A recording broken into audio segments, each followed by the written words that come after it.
नमस्कार, मी दिनेश कांजी. आपण बघताय न्यूज डंका. निवडणूक आयोगाने हाती घेतलेल्या स्पेशल इंटेन्सिव्ह रिव्हिजन या उपक्रमामुळे काँग्रेसची चांगली झोप उडालेली आहे. काँग्रेसला कोणत्याही परिस्थितीमध्ये हा उपक्रम रोखायचा आहे, म्हणून त्याच्याआधी आधी न्यायालयामध्ये ताकद लावण्यात आली, नामांकित वकिलांची फौज उभी करण्यात आली, परंतु त्याचा काही उपयोग झाला नाही. नंतर संसदेच्या व्यासपीठावर आवाज उठून पाहिला, परंतु त्याचाही फायदा झाला नाही. म्हणून काँग्रेसने हा मुद्दा घेऊन आता रस्त्यावर उतरण्याची तयारी सुरू केलेली आहे. याच प्रयत्नाचा एक भाग म्हणून काल दिल्लीच्या रामलीला मैदानामध्ये एक भव्य रॅलीचं आयोजन करण्यात आलं होतं आणि या रॅलीमध्ये पुन्हा एकदा मोदी तेरी कब्र खुदेगी ही घोषणा ऐकायला मिळाली.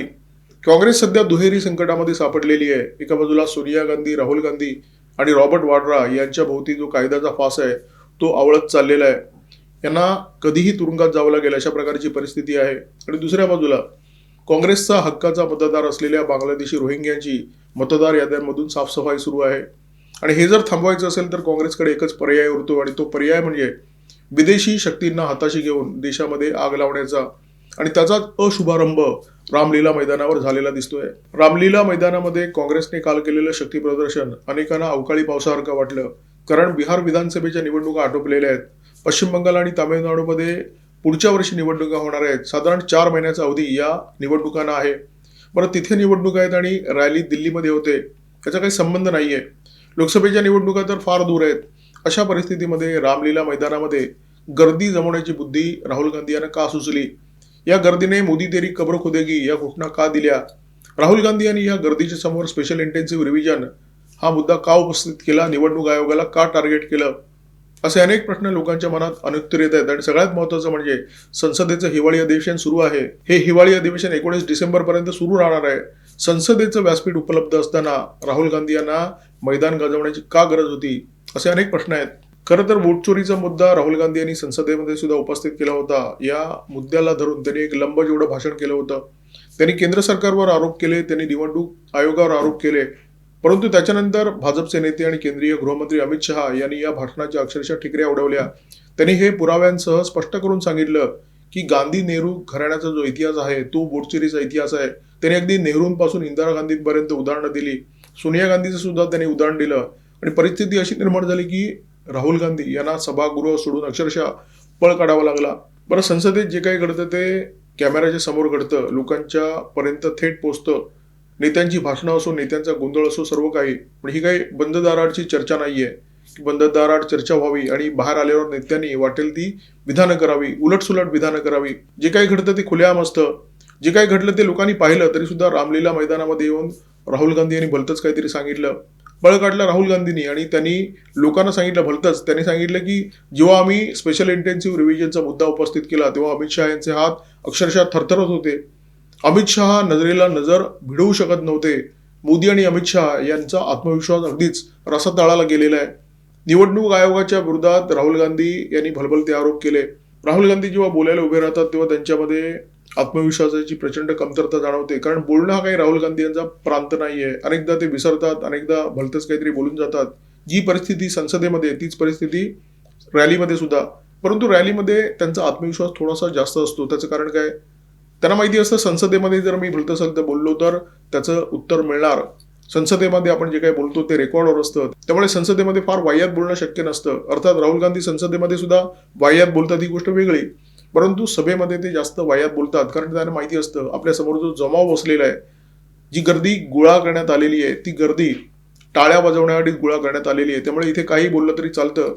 त्यामुळे राहुल गांधी यांनी भरपूर तोंडसूक घेतलं. केंद्र सरकारवर घेतलं, निवडणूक आयोगावर घेतलं. रामलीला मैदानावर जमलेल्या गर्दीसमोर अनेक नेत्यांची भाषणं झाली. मल्लिकार्जुन खरगे बोलले, प्रियंका वाड्रा बोलल्या, राहुल गांधी बोलले, अनेक छुटपुट नेते सुद्धा या रॅलीमध्ये बोलले होते. परंतु आपण जर बारकाईने पाहिलं असेल तर आपल्या लक्षात आलं असेल या संपूर्ण रॅलीच्या दरम्यान अदानी अंबानी या 2 नावांचा कोणीही उल्लेख सुद्धा केला नाही. ही ती 2 नाव आहेत ज्यांचा उद्घोष राहुल गांधी काही काळापूर्वी प्रत्येक सभेमध्ये करत होते, प्रत्येक पत्रकार परिषदेमध्ये करत होते, संसदेमध्ये करत होते. त्यांना जिथे जिथे शक्य आहे तिथे तिथे या दोघांच्या नावाने राहुल गांधी ठाणाणा करत होते. अचानक काय झालं? अदानींबरोबर राहुल गांधी यांचं काही सेटिंग झालंय का? अदानींचं नाव घेणं राहुल गांधींनी बंद का केलं? काय कारण असेल? 12 डिसेंबर हा शरद पवारांचा वाढदिवस. या वाढदिवसाच्या निमित्त एक सोहळा आयोजित करण्यात आला होता. या सोहळ्यामध्ये गौतम अदानी तर असणारच, राहुल गांधी सुद्धा होते. दोघं जण समोरासमोर आले. दोघं जण हसतमुखाने एकमेकांना सामोरे गेले, दोघांनी हस्तांदोलन केलं, थोडीशी चर्चा पण केली. परंतु जेव्हा फोटोग्राफर जवळ आला तेव्हा राहुल गांधींनी रोखलं की फोटो नाही काढायचा. राहुल गांधी यांची ही खासियत आहे, बाहेर एक तमाशा करतात आणि आतमध्ये वेगळंच काहीतरी चित्र असतं. 2014 मध्ये नरेंद्र मोदी सत्तेवर आले, त्याच्यानंतर राहुल गांधी यांची एक शैली लोकांच्या सुद्धा लक्षात आली असेल. राहुल गांधी एक एक मुद्दा उपस्थित करतात, तो तापवायला लागतात. त्या मुद्द्याचा उपयोग हो न हो, राहुल गांधी सातत्याने या मुद्द्यावर बोलतात, पत्रकार परिषदेमध्ये बोलतात, सभांमध्ये बोलतात, संसदेमध्ये बोलतात. लोकांना त्याचा कंटाळा आलाय की नाही हा राहुल गांधी यांचा विषयच नसतो. जेव्हा त्यांना कंटाळा येतो तेव्हा तो मुद्दा ते फेकून देतात आणि दुसरा मुद्दा उपस्थित करतात. त्या मुद्द्यावर तेच दळण दळायला लागतात. असे अनेक मुद्दे गेल्या काही वर्षामध्ये आपण पाहिले असतील. सुरुवातीला त्यांनी राफेलचा मुद्दा उपस्थित केला, चौकीदार चोर है अशा प्रकारची घोषणा केली. काही काळानंतर या मुद्द्यामध्ये काही अर्थ नाही हे त्यांच्याच लक्षात आलं, त्यांनी मुद्दा सोडून दिला. नंतर संविधान बचाव हा मुद्दा उपस्थित केला, त्याच्यानंतर ओबीसीचा मुद्दा उपस्थित केला. दरम्यानच्या काळामध्ये अदानी अंबानी हा सुद्धा मुद्दा उपस्थित केला. हे सगळे मुद्दे सुद्धा त्यांनी भाषणात गुंडाळून ठेवलेले दिसतात. सध्या स्पेशल इंटेन्सिव्ह रिव्हिजन हा मुद्दा त्यांनी हाती घेतलेला आहे आणि याच मुद्द्यावर त्यांचं दळण दळणं सुरू आहे. खरं तर बिहार विधानसभेच्या आधी हा मुद्दा तापवण्याचा त्यांनी पूर्णपणे प्रयत्न केला, लोकांना उचकवण्याचा प्रयत्न केला की तुमचा मताधिकार कसा हिरावून घेतला जातोय. परंतु लोकांना राहुल गांधी जे काय म्हणतात त्याची विश्वासार्हता किती आहे हे पुरेपूर कळून चुकलेले आहे. त्यामुळे लोकांनी फार लक्ष दिलं नाही. म्हणाले असतील जाऊ दे, यांना बडबड करण्याची सवय, त्यांना जे काही करायचे ते करू दे, आपल्याला जे काही करायचे ते आपण करू. बिहार विधानसभा निवडणुकांमध्ये लोकांनी भरभरून एनडीएच्या पारड्यामध्ये मतदान केलं. राहुल गांधी आणि त्याच्या मित्रपक्षाला म्हणजे राजदला अक्षरशः साफ करून टाकलं. तरी सुद्धा राहुल गांधी यातून काही शिकले नाहीत. त्यांनी पुन्हा एकदा ते दळण दळायला सुरुवात केलेली आहे. जेव्हा त्यांना कंटाळा येईल तेव्हा राहुल गांधी हा मुद्दा सोडतील आणि दुसरा एखादा नवा मुद्दा धरतील. राहुल गांधी आणि त्यांच्या भगिनी प्रियंका वाड्रा नाव घेऊन निवडणूक आयुक्त ज्ञानेश कुमार यांच्यावर शरसंधान करतायत, त्यांना धमकावतायत, त्यांना सांगतायत की आमची सत्ता आली तर तुम्हाला तुरुंगामध्ये जावं लागेल. हे धमकावण्याचं जे सत्र आहे ते राहुल गांधी आणि प्रियंका वाड्रा यांनी का सुरू केलेलं आहे, त्याचं महत्त्वाचं कारण म्हणजे निवडणूक आयुक्तांनी जो उपक्रम जाहीर केलेला आहे, जो उपक्रम निवडणूक आयोगाने हाती घेतलेला आहे स्पेशल इंटेन्सिव्ह रिव्हिजनचा, हा जो उपक्रम आहे तो जर व्यवस्थित चालू राहिला, कायद्याच्या चौकटीमध्ये सुरू राहिला तर राहुल गांधी आणि काँग्रेसची सत्तेमध्ये जी वापसी आहे ती कायमस्वरूपी रोखली जाणार आहे. म्हणजे काँग्रेसची सत्तेवर येण्याची जी शक्यता आहे त्याची नसबंदी करणारा उपक्रम म्हणजे स्पेशल इंटेन्सिव्ह रिव्हिजन हा आहे. ज्या ज्या राज्यामध्ये स्पेशल इंटेन्सिव्ह रिव्हिजन हा उपक्रम राबवण्यात आला त्याच्यानंतर जे आकडे समोर आले ते अत्यंत धक्कादायक अशा प्रकारचे आहेत. सुरुवात झाली बिहारपासून. बिहार विधानसभा निवडणुकाच्या आधी स्पेशल इंटेन्सिव्ह रिव्हिजन हा उपक्रम तिथे राबवण्यात आला. मतदार यादीतून 68 लाख नावं वगळण्यात आली. पश्चिम बंगाल आणि उत्तर प्रदेशमध्ये हा उपक्रम सुरू आहे. इथून जे आकडे समोर येत आहेत ते सुद्धा प्रचंड मोठे आहेत, धक्कादायक अशा प्रकारचे आहेत. पश्चिम बंगालमध्ये साधारण 70 लाख मतदार म्हणजे 70 लाख नावं आणि उत्तर प्रदेशामध्ये साधारण 3 कोटी नावं निवडणूक आयोगाच्या रडारवर आहेत. फक्त 3 राज्यातले हे आकडे आहेत. कल्पना करा, 12 राज्य आणि केंद्रशासित प्रदेशामध्ये पहिल्या टप्प्यामध्ये हा उपक्रम राबवण्यात येतोय. देशामध्ये एकूण 28 राज्य आहेत, 8 केंद्रशासित प्रदेश आहेत. संपूर्ण भारतामध्ये जेव्हा हा उपक्रम राबवण्यात येईल तेव्हा जी नावं समोर येतील, जी नावं मतदार यादीतून वगळली जातील, तो आकडा किती मोठा असेल आणि काँग्रेससाठी किती धक्कादायक असेल. अल्पसंख्याक मतं ही काँग्रेसची सत्तेची चावी आहे. त्यामुळे ही मतपेढी समृद्ध व्हावी याच्यासाठी काँग्रेसने सातत्याने प्रयत्न केले. काँग्रेसच्या सत्ताकाळामध्ये या देशामध्ये बांगलादेशमधून मोठ्या प्रमाणात देशात घुसखोरी झाली. बांगलादेशी आणि रोहिंग्यांना मतदार याद्यांमध्ये सुद्धा घुसवण्यात आलं, त्यांना या देशाचं मतदार बनवण्यात आलं. 2 किंवा 3 निवडणुकांमध्ये मतदान केलेले बांगलादेशी आणि रोहिंगे या देशामध्ये आहेत आणि स्पेशल इंटेन्सिव्ह रिव्हिजनच्या माध्यमातून ही नावं आता समोर यायला लागलेली आहेत. ही नावं आता वगळली जात आहेत. देशभरामध्ये जेव्हा स्पेशल इंटेन्सिव्ह रिव्हिजन हा उपक्रम पूर्ण होईल तेव्हा मतदार यादीतून किती बांगलादेशी आणि रोहिंगे कमी होतील याची तुम्ही फक्त कल्पना करा. आणि हाच मुद्दा काँग्रेसला त्रासदायक ठरतोय. याच मुद्द्यामुळे राहुल गांधी आणि प्रियंका वाड्रा प्रचंड अस्वस्थ आहेत. त्यांना लक्षात येत आहे की आपला हक्काचा मतदार हिरावून घेण्याचं काम निवडणूक आयोग करतोय आणि ते सुद्धा कायद्याच्या चौकटीत. त्यामुळे थैथयाट करण्याच्या पलीकडे आणि मोदींना शिव्या घालण्याच्या पलीकडे, निवडणूक आयुक्त ज्ञानेश कुमार यांना धमकवण्याच्या पलीकडे राहुल गांधी काहीही करू शकत नाहीत अशा प्रकारची परिस्थिती आहे. काँग्रेस आणि काँग्रेसच्या तैनाती फौज असलेल्या पक्षांची हक्काची मतपेढी असलेले बांगलादेशी आणि रोहिंगे मतदार यादीमध्ये असताना नरेंद्र मोदी या देशाचे 3 वेळा पंतप्रधान झाले, सलग 3 टर्म भाजपाकडे या देशाच्या सत्तेची सूत्र आली. कल्पना करा, जेव्हा स्पेशल इंटेन्सिव्ह रिव्हिजन हा उपक्रम पूर्ण होईल, देशभरामध्ये ज्या मतदार याद्या आहेत त्या मतदार याद्यातून बांगलादेशी आणि रोहिंगे मतदार वगळले जातील. त्याच्यानंतर काँग्रेसची परिस्थिती काय होईल? काँग्रेसची परिस्थिती स्पेशल इंटेन्सिव्ह रिव्हिजनच्या आधीच अत्यंत केविलवाणी झालेली आहे. काँग्रेसची प्रचंड पडझड झालेली आहे.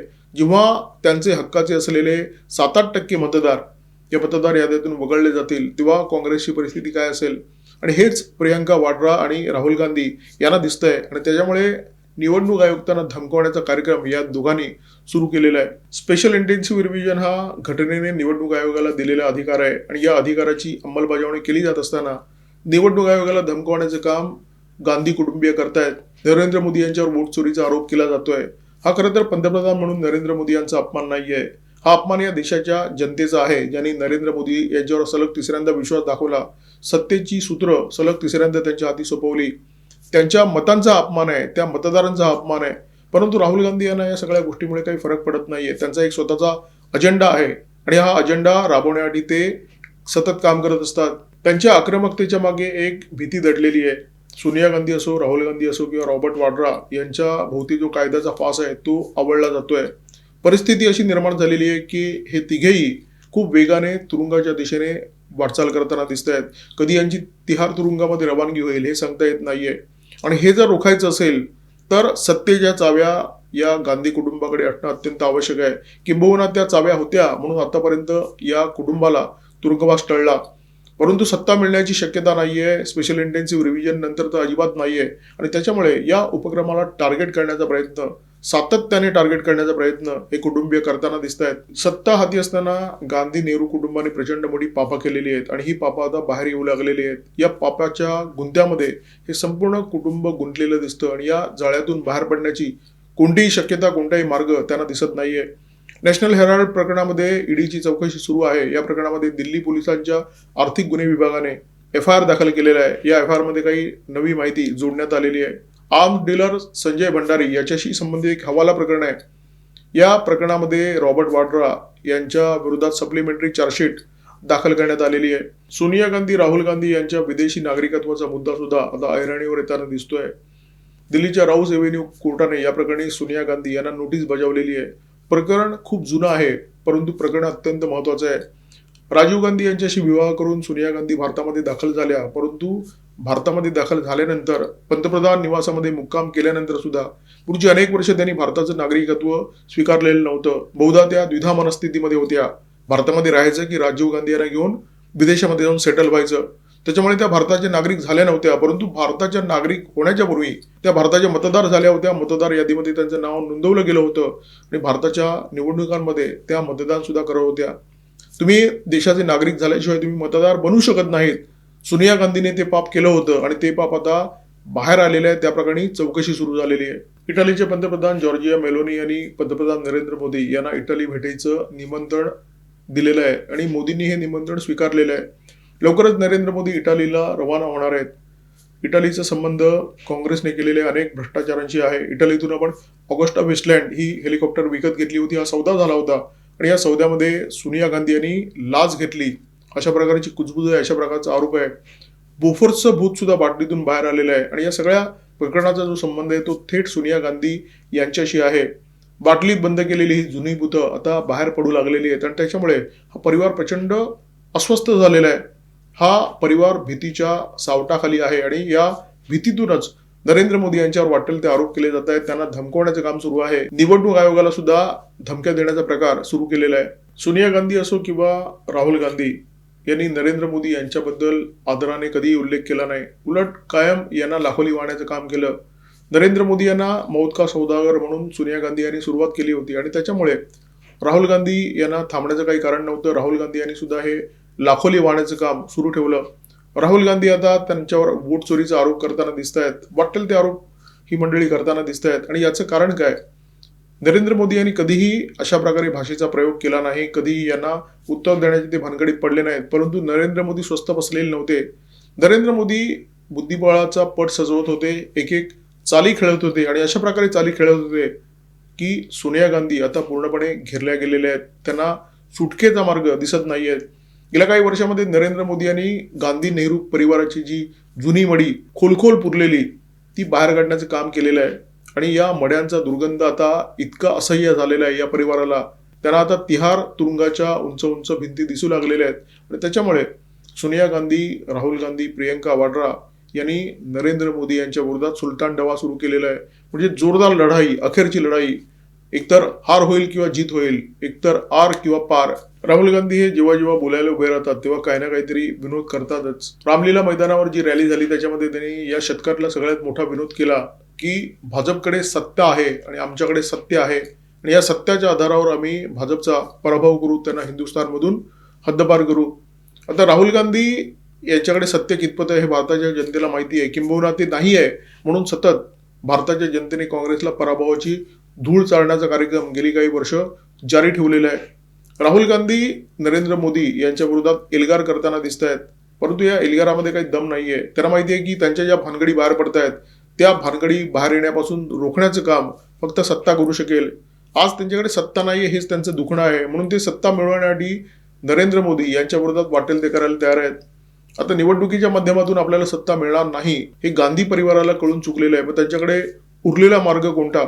तर तो मार्ग आहे बांगलादेशमध्ये मोहम्मद युनूस या प्रकारे सत्तेवर आले तो मार्ग आणि तथाकथित जेनझीचा मार्ग. या मार्गाने तरी आपल्याला सत्ता मिळावी असा प्रयत्न राहुल गांधी यांनी सुरू केलेला आहे. आता रस्त्यावर उतरायचं आव्हान त्यांनी या देशाच्या जेनझीला वारंवार करून पाहिलं, परंतु जेनझी काही मनावर घेत नाहीये. तर काँग्रेस पक्ष तरी रस्त्यावर उतरू शकतो का? काँग्रेस पक्ष या देशामध्ये रस्त्यावर उतरून अराजक निर्माण करू शकतो का? याची चाचपणी करण्याचं काम त्यांनी रामलीला मैदानाच्या रॅलीच्या निमित्ताने केलेलं आहे. म्हणून मी या व्हिडिओच्या सुरुवातीला म्हटलं की त्यांनी त्यांच्या मोहिमेचा अशुभारंभ केलेला आहे, म्हणजे अशुभ कामाची सुरुवात केलेली आहे. रामलीला मैदानामध्ये राहुल गांधी यांच्या लीला आणि वाकुल्यांच्या संदर्भात या व्हिडिओच्या माध्यमातून मी माझे काही मुद्दे मांडले, भूमिका मांडली. या व्हिडिओमध्ये माझ्यासोबत होते cameraman Omkar Bhagwat, video editor Ajay Shelke. Video जर आवडला असेल तर लाईक करा, शेअर करा, कॉमेंट बॉक्समध्ये तुमच्या भावना, तुमचे विचार सविस्तर मांडा. सबस्क्राईब करा न्यूज डंका आणि बेल आयकॉन दाबायला अजिबात विसरू नका. न्यूज डंका बरोबर सबस्क्राईब करा, बीज डंका सुद्धा. नमस्कार, धन्यवाद.